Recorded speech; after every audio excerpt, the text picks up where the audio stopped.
Now the arrow route will be introduced day 3. The arrow route is actually designed to stretch the defense and stretch the flat defender. In every defense, they always have a guy who's responsible to cover the flat, so the shallow outside area of the defense. All right. This route is actually designed to put that guy under some pressure. All right. A lot of routes, you'll have a guy in the flat, and you'll have a guy running behind the guy who's supposed to be responsible for covering that flat to put that guy in sort of a bind.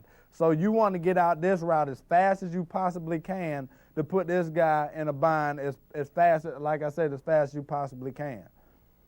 Put this guy under a little stress and make his life a little more difficult because we haul him butt out there. Now this route is designed to be 3 yards deep or 3 yards past the line of scrimmage. So again, it's important to always have your line of scrimmage out there. That's why I have my tape out there, just so I know where the line of scrimmage is at and I can judge how deep or how shallow these guys are actually getting on the route. Now this route you'll actually turn and face, you actually sort of turn your back and turn your head towards the defense.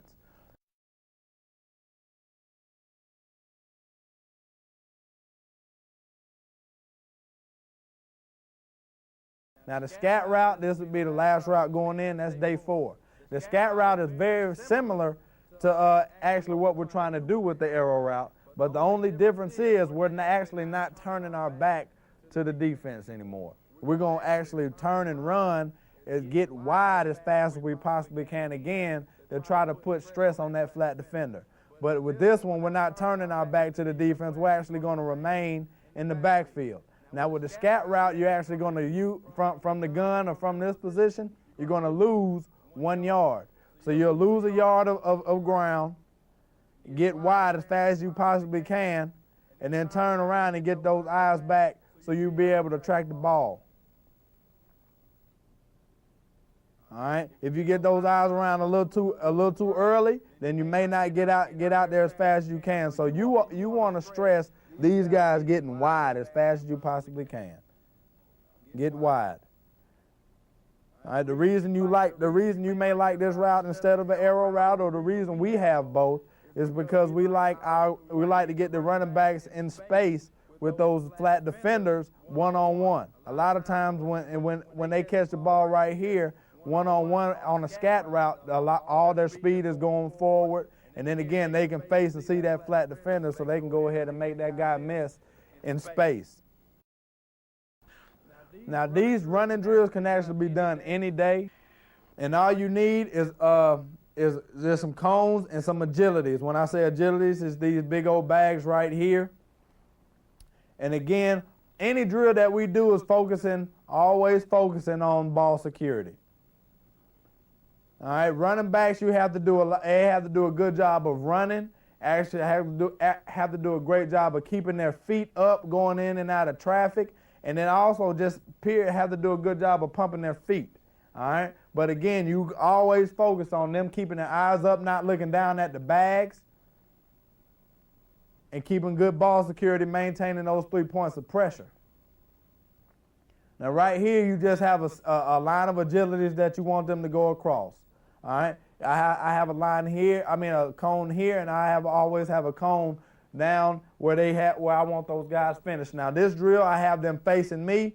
They turn and go across the bags one way, come back the exact same way. Then I actually have them turn and run, getting those knees up with those eyes up, turning and running all the way through the finish line.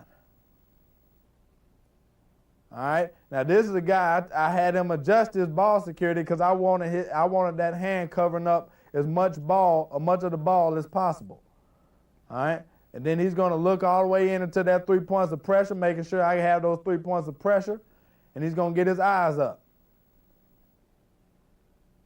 And what you'll see me explaining is I want that good body lean, and like I said, that good football position the whole time through these bags. I don't want them standing up just because they're in motion. Good football position right here. He's not moving that ball hand too much, and he's staying nice and square, keeping those eyes on me. He's not down here looking at the bags. And then he's turning and running, getting those knees up, maintaining the ball security all the way through the finish line. And right here, it's just them going back the other way. Just turning and running, all the way through. This is actually another drill that we'll do. Again, focusing on 3 points of pressure. And what happens a lot, especially when you're in any run, anytime you're running the ball, everything's not going to go particularly as planned. You just have guys running up, and then they may have to sidestep or go lateral a little bit.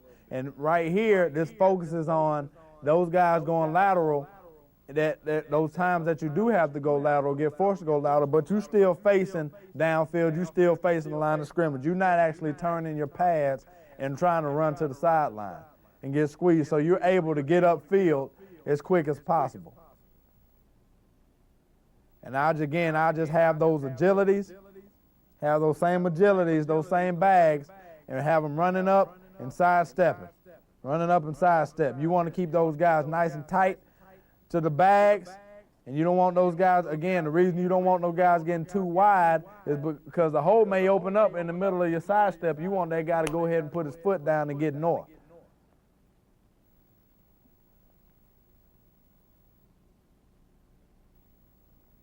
Just have everybody doing it. Again, focusing on eyes up. All right, not swinging that ball. Not swinging that ball hand. You don't want that ball to become exposed. Maintaining those 3 points of pressure, maintaining that good football position.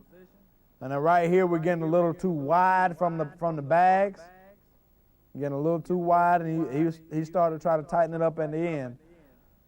But it's a nice job, nice and under control. Eyes up, and finishing all the way through. Now this is an example of the same thing, the exact same thing, coming back, but at the end, I want those guys finishing the run off. So I have two guys grab two of those agilities we were using, stand down here, and actually act like two guys trying to converge on them and trying to make a tackle. And I want to drop my pads. I don't want to drop my head like we're doing here. I want to drop my pads and finishing off the run, exploding through those guys.